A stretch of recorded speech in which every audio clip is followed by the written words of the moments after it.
រុនសួស្តីពីផ្ទះខ្ញុំភូមិលុះវិញងប្រទេសស្វីសឥឡូវនេះវាដើមខែ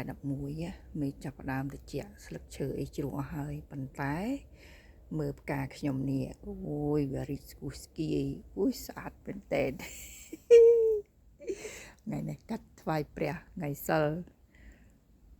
ហើយឡើងមកមើលមកផើងនេះអូអានេះពណ៌គេក៏ស្អាតណាស់ដែរស្រឡាញ់ពេញបេះដូងតែម្ដងតែគ្នារៀងត្រេកត្រួតបន្តិចអត់ស្អាតដោយសារខ្ញុំម្លែងទៅវ៉ាកងអត់បានចងដើមចងអីស្រួលបួលហើយឥឡូវមកមើលអានេះម្ដងអានេះធ្លាក់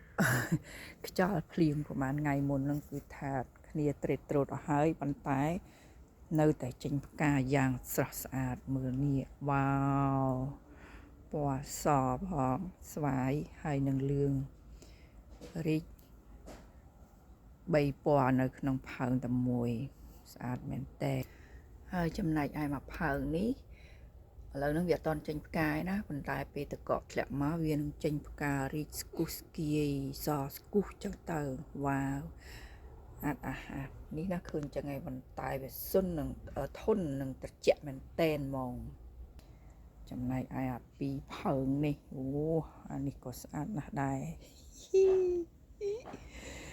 អស្ចារ្យហ្មងម្នាក់អូយស្មើគ្នាយ៉ាងស្អាតហ្មងនិយាយទៅនៅស្រុកនេះ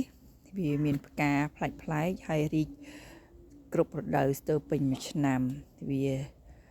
ស្តៀងគ្នានឹងស្រុកយើងដែរដែលយើងមានផ្លែឈើគ្រប់រដូវញ៉ាំបានពេញមួយឆ្នាំគ្រាន់តែមួយជាចំណីភ្នែកអាមួយជាចំណីក្រពះ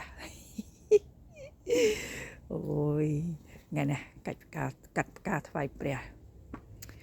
វ៉ាវស្អាតអស្ចារ្យ